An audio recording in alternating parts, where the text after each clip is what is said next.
Keith Jesperson was a father, a trucker, and a monster hiding in plain sight.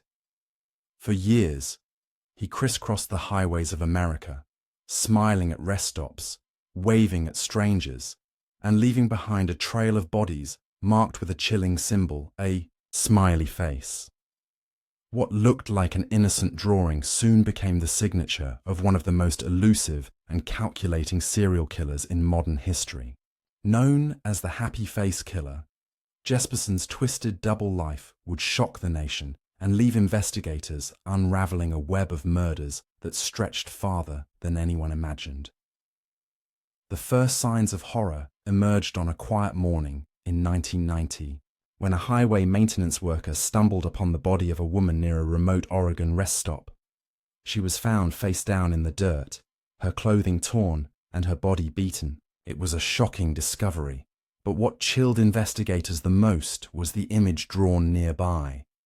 Crudely etched into the dusty surface of a metal restroom wall was a smiley face made in red ink. No one understood what it meant at the time.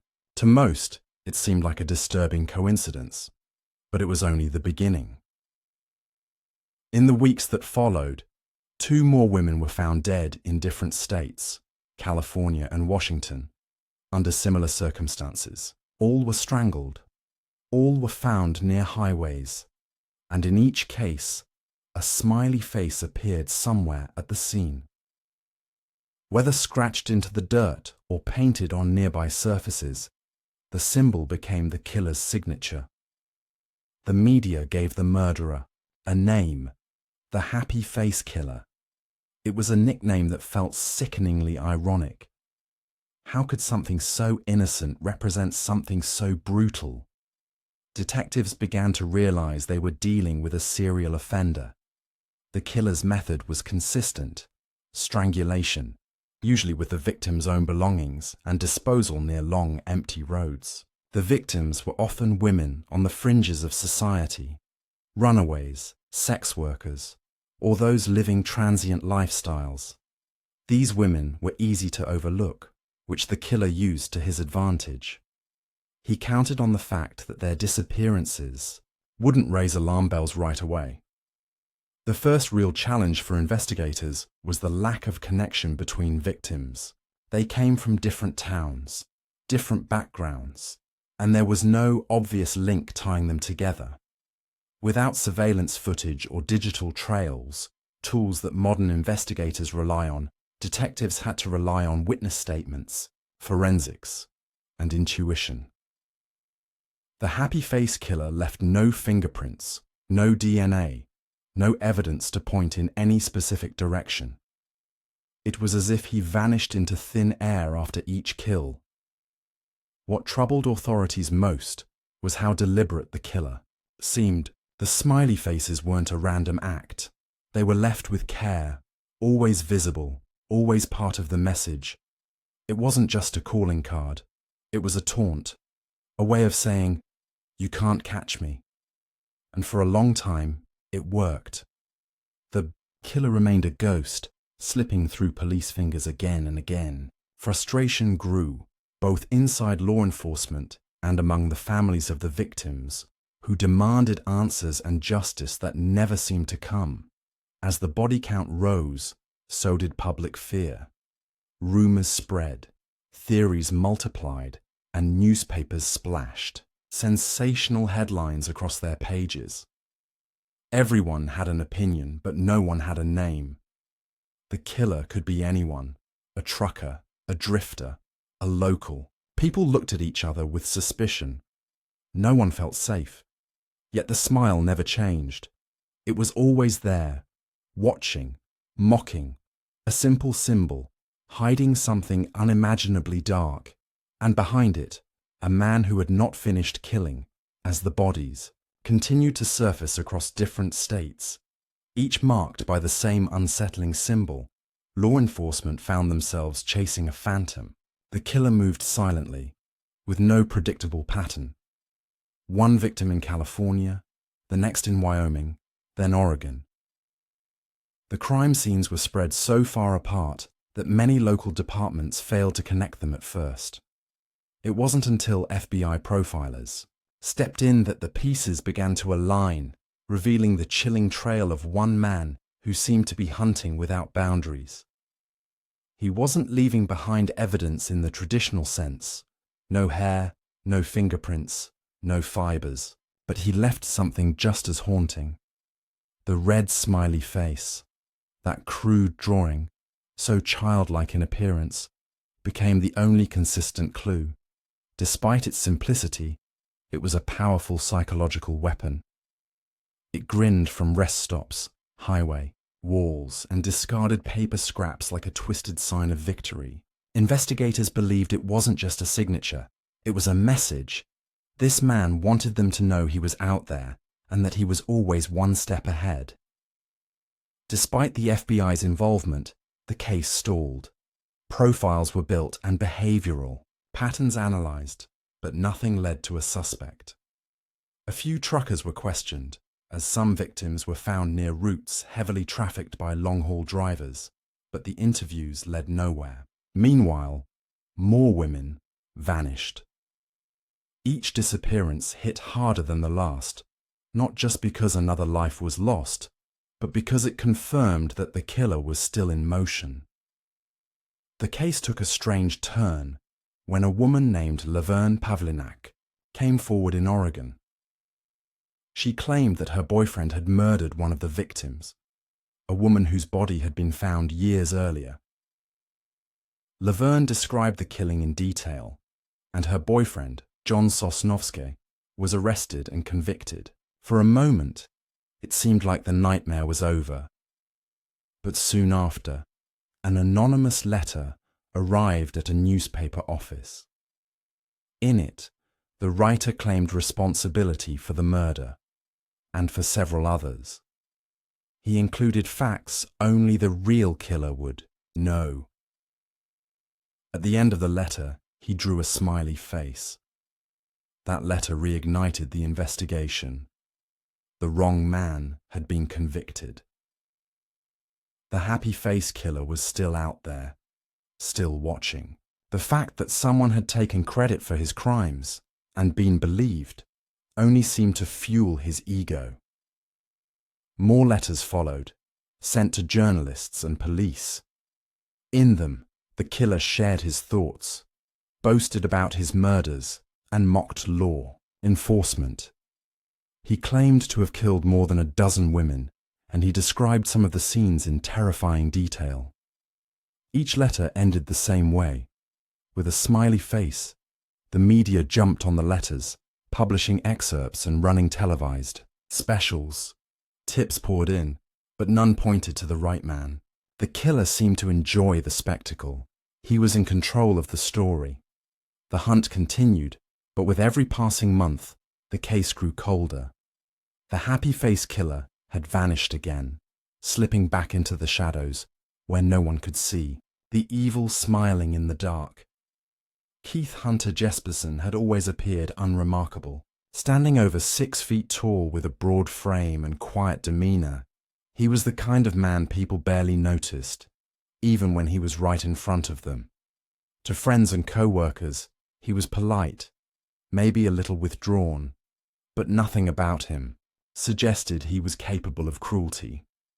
He held steady jobs, mostly as a long-haul truck driver, traveling thousands of miles across the country. It was a perfect cover for someone hiding something sinister. Beneath the surface, however, Jesperson harbored deep resentment and violent fantasies. From a young age, he had a fascination with control and death. He tortured animals, destroyed property, and fantasized about hurting people. As an adult, those thoughts evolved into action. Life on the road gave him endless opportunities: lonely highways, vulnerable strangers, and complete anonymity. No one paid attention to a trucker who came and went with the wind. Jesperson used that to his advantage. The first murder changed everything for him. It was spontaneous, born from rage during an argument with a woman he had picked up. After strangling her, he felt a sick satisfaction.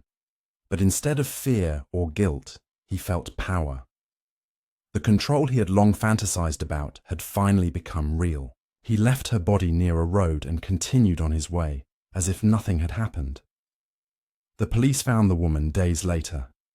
No suspects, no witnesses, only the crude, smiley face drawn nearby. That moment marked the beginning of his transformation. Jesperson became meticulous. He chose victims who wouldn't be missed right away. Sex workers, hitchhikers, women living on the margins. He befriended them, offered rides, sometimes meals or money, then turned violent without warning. Each time, he got better at hiding his tracks. Each murder reinforced his belief that he was smarter than the police, untouchable, even special. When newspapers began calling him the happy face killer, he embraced it. It wasn't a name he chose, but it gave him notoriety. He began writing letters to news outlets and law enforcement, detailing his crimes and mocking their failure to catch him. He craved attention, not to confess, but to gloat. In his mind, the killings weren't just crimes. They were statements, acts that proved his superiority over a world he had come to despise. The letters revealed just how methodical and calculating Jesperson truly was. He recalled precise details of his killings, including things that had never been made public. He described victims no one had even identified yet. With each confession, he painted a disturbing portrait of a man who had no remorse, only pride. The smiley face wasn't just a symbol. It was a signature of control. It was his way of telling the world he was watching, always waiting, and always ready to strike again. While police raced to confirm his claims, Jesperson continued his work and daily life. He called his children, checked in with co-workers, and lived in plain sight. No one suspected that the friendly trucker with the easy grin was the very monster they were hunting. Keith Hunter. Jesperson's arrest came not through a dramatic manhunt or forensic breakthrough, but through a moment of carelessness. In 1995, after years of killing and taunting authorities, he turned himself in, not out of guilt, but out of frustration. His final victim had been a woman named Julie Winningham, someone he had known personally. Their relationship had grown complicated, and when he ended her life, it didn't follow his usual pattern of anonymity. She was connected to him, and for the first time, police began to look at him with suspicion. What pushed Jesperson over the edge wasn't just the risk of being caught. It was that no one seemed to recognize the scale of what he had done. He had watched others get credit for his murders, had seen the headlines twist his story into something smaller than he believed it to be. He wanted recognition for his entire body of work, so, sitting in a jail cell for Julie's murder, he began to talk. Jesperson wrote a long, rambling confession that he sent to the authorities. In it, he claimed to have killed at least 8 women across the United States. He described their appearances, where he left their bodies, and the methods he used. He gave details about the murders that had never been made public, including the positioning of the bodies, the objects used in the killings, and exact locations. One by one, investigators matched his claims to real unsolved cases. The confession stunned law enforcement. For years, they had chased shadows, and now the killer was handing them answers. But the truth was even worse than they imagined. Jesperson hadn't just committed isolated murders. He had lived a double life for over 5 years, killing at random while holding a job, maintaining relationships, and raising children. He was a father and a son. He sent birthday cards, paid bills, and called home, all while hiding a monstrous side that no one around him had ever seen. His trial was chilling. The prosecution laid out his crimes one by one, presenting maps, photographs, and excerpts from his confessions. Each victim's story was told in painstaking detail, and the courtroom sat in stunned silence as the extent of his cruelty was revealed. Jespersen showed no emotion, no regret. His calm demeanor was more disturbing than any outburst would have been. When asked why he killed, his answers were vague, sometimes contradictory. He talked about anger, about control, about wanting to feel powerful. But in truth, there was no single reason. He killed because he wanted to, because he could, and because he believed no one would stop him. The jury didn't take long to decide. Jespersen was found guilty of multiple counts of murder and sentenced to life in prison without the possibility of parole. He was locked away in a maximum security facility, far from the highways that had once been his hunting grounds. Yet even after the trial ended, the fear remained. Investigators believed there were more victims, women whose names would never be known, buried in forgotten places, marked only by a smile. After Keith Hunter Jespersen was sentenced to life in prison, many believed the story had come to an end. The headlines faded, the courtroom emptied, and the public slowly moved on. But for investigators, the case remained open in one critical way. There were still unanswered questions.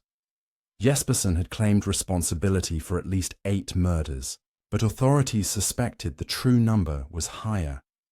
Some of his letters hinted at other killings, crimes he never described in full detail. It was clear that even behind bars, he was still playing a game, dangling pieces of truth like bait. Detectives revisited cold cases that matched his methods: women found near highways, killed by strangulation, abandoned in remote places. Some of these cases had never been connected to the happy face killer before. Jespersen's confessions had been so spread out and inconsistent that piecing together his true body count felt like chasing shadows. He had nothing to gain by confessing to everything, and in many ways, he enjoyed knowing he still held secrets no one else did. In 2006, one of those secrets came to light.